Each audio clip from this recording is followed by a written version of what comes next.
नमो नमः। नारायण नारायण नारायण नारायण। राजा अश्वजित एक दिन रात्रि में शयन कर रहे थे तो स्वप्न में उनकी इष्ट देवता ने,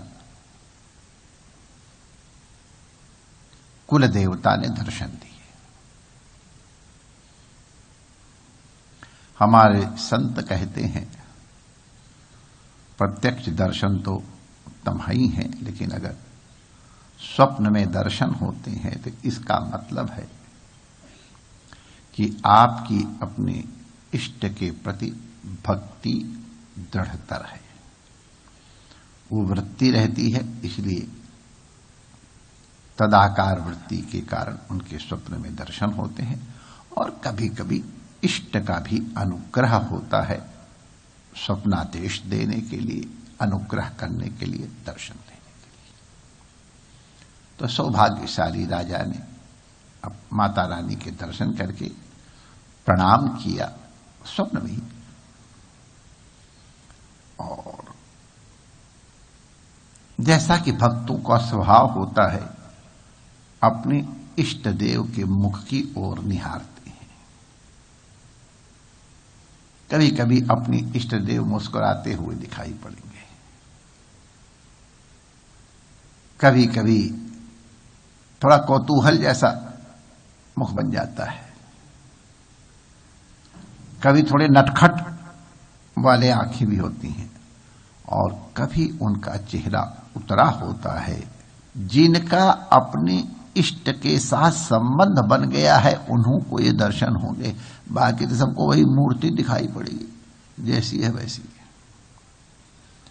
और हम आपसे कहते हैं मूर्ति मुस्कुराती भी है, माने और सब करते वो तो ठीक ही है, लेकिन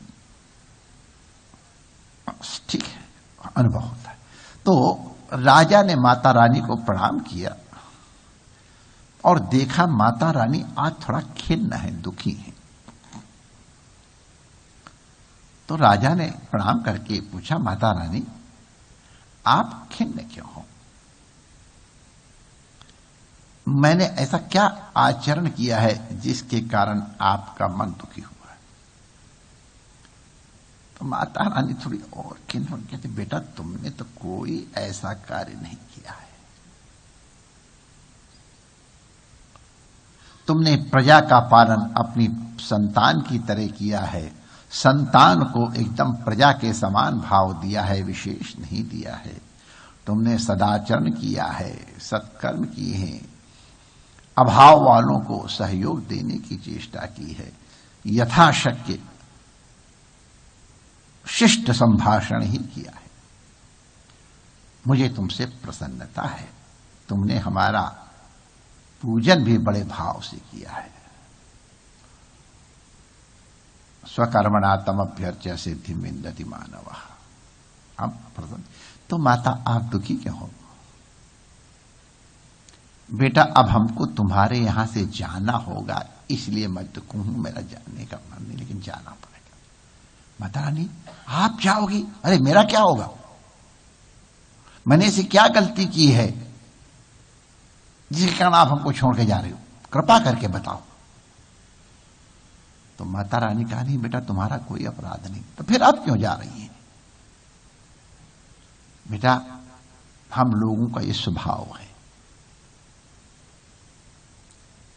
प्रकृति चपला हूं मैं, एका भार्या प्रकृति चपला चंचलाया द्वितीया। मैं प्रकृति चपला हूं, मुझे कुछ समय के बाद दूसरे घर जाना ही पड़ता है, ये मेरी बाध्यता है। अरे मैया अगर तुम्हारी बाध्यता पहले बता देती तो मैं आपको कष्ट नहीं देता। आप पधारो ना, मैं बिल्कुल नहीं रोकूंगा, बल्कि आप कहोगे मैं थोड़ी दूर तक पहुंचाने भी चलूंगा, प्रणाम करूंगा आपको। आप दुखी मत होइए, आप प्रसन्नता पूर्वक जाइए। अगर मेरा अपराध नहीं है और आपकी यदि कोई बाध्यता है तो आप प्रसन्नता पूर्वक जाइए। ये भक्त की पहचान है, जिसमें हमारे इष्ट को प्रसन्नता हो या इष्ट का जो कर्तव्य हो, जैसे ये माता रानी का है कर्तव्य हो रहा कि जाना पड़ेगा, तो उसमें सहयोग करे। ये भक्त की पहचान है। अपनी इच्छा लादने की चेष्टा न करे। माता रानी मैं आपको पहुंचाने चलूंगा, तो माता जी के नेत्रों में एकदम नेत्र आंसू बहे तो नहीं, झलझला आया है। कैसा सुबुद्ध पुत्र है। बेटा मैं जाऊंगी तो मन तेरे पास रहेगा, तो ऐसा कर मुझसे कोई वरदान मांग ले। तुझे वरदान दे के जाऊंगी ना तो मुझे थोड़ा संतोष हो जाए। देखो ये प्रेम होता है। हमारे इष्ट के साथ इतना दृढ़ संबंध है, इष्ट को भी पीड़ा हो रही है हमारे पास से जाने में। तो राजा ने कहा माता जी हम लोग तो घर में 5-7 मिल कीजिए काजा, बने और बिगड़े आवे न लाजा। हम घर में सलाह कर लें तब आपसे वरदान मांग लें, क्योंकि ये पूरे परिवार की बात है, अकेली मेरी तो है नहीं। माता ने कहा कोई बात नहीं बेटा, कल मैं फिर आ जाऊंगी। तो दूसरे दिन परिवार की सभा बैठी, सब बैठे, भाई भाई जितने थे भाई बैठे, माताएं मौसी, सब पूरा परिवार, हर सदस्य बैठा। और सब लोगों के सामने राजा ने बताया कि माता रानी अब जाना चाहती हैं, तो उन्होंने हमको कहा तो हमसे कोई वरदान मांग लो। तो एक जो समझदार थे ज्यादा, वो कहते अरे राजा साहब आप इतना भी नहीं समझ पाए, माता रानी इशारा कर रही है कि तो हमसे वरदान मांग लो कि माता रानी आप कहीं मत जाओ, वरदान दे दिया जाएंगे नहीं। काहे को मीटिंग में लाग बैठे हो, सावधानी से बात करके मांग लो यही वरदान, माता रानी आप मत जाओ। राजा ने थोड़े बड़े थे, वो उनको प्रणाम करके कहा मैं माता रानी की इच्छा के विरुद्ध कैसे जाऊं, माता रानी को जाना है तो जाएंगे, हम उनको रोकेंगे। अरे मैं क्या था, वरदान तो मांग लेते। देखो हम लोगों को सीखने के लिए है कैसे अपने इष्ट के 10 मिनट तक सुख सुखितम की बात हो रही। तो किसी ने कहा खूब संपत्ति मांग लो, इतनी संपत्ति तो जा रही है। किसी ने कहा सुवर्ण मांग लो, इसी ने सबने अपनी अपनी बुद्धि दी। किसी ने कहा डायमंड मांग लो, बोरे के बोरे, बस एक बेचेंगे और अपना काम ठाट से चले। राजा को इनमें से कोई भी सुझाव पसंद नहीं आया। राजा की एक छोटी बहू थी जिसको राजा उसके गुणों के कारण मांग करके ले आए थे अपने छोटे बेटे के लिए। बड़ा स्नेह था उसके प्रति, बड़ी सेवा करती थी राजा की। तो राजा साहब ने कहा बेटा तुम कुछ नहीं बोल रही हो। कहने पिताजी मुझे क्या बोलना है, मुझे तो आपकी सेवा में रहना है। जहां आप पड़ जाओगे आपके चरणों में मैं भी लुढ़क जाऊंगी। जब आप पालोगे थाली में जो बचा होगा वो टुकड़ा पालूंगी, नहीं घोल करके पी लूंगी, मेरा तो पेट भर जाएगा, मुझे क्या चिंता करनी है आपके रहते हुए। राजा ने कहा नहीं बेटा ये तो परिवार की सभा हो रही, तुम भी सुझाव दो। तो उन्होंने कहा पिताजी अगर आप हमसे पूछते हो तो मैं ये वरदान मांगूंगा माता रानी से। भैया जब तक आप यहां विराजी सुखपूर्वक, हमने बहुत ऐश्वर्य भोगे और हमारे परिवार में एकत्व बना रहा। बहुत कम धनी परिवार में एकत्व बहुत कम हो पाता है, लेकिन बना रहा। माता रानी अब आप पधार रही तो सुख से पधारिए, एक वरदान दे जाइए कि जब आप चले जाएं, जब हमारे यहां अभाव के दिन आए तो हमारे परिवार में सुमति बनी रहे, हमारे परिवार में सन्मति बनी रहे।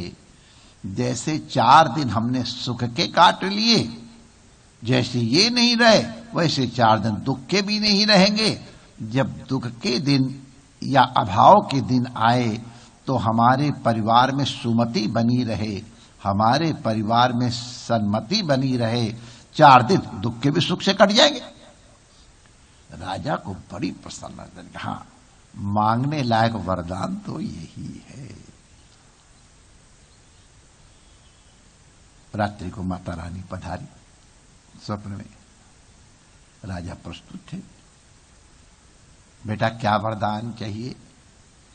माता जी आप सुख से पधारो, बस एक वरदान हमको दे जाओ कि आपके रहते हुए जब सब वैभव था उस समय जैसे हमारी परिवार में सुमति बनी रही, सन्मति बनी रही, बड़े छोटे का आदर रहा, उसी तरह से आपके अभाव में जब आप पधारेंगे, जब हमारे अभाव के दिन आएंगे तो उस समय हमारे परिवार की सुमति बनी रहे, सन्मति बनी रहे, परिवार में कोई विखंडन ना हो।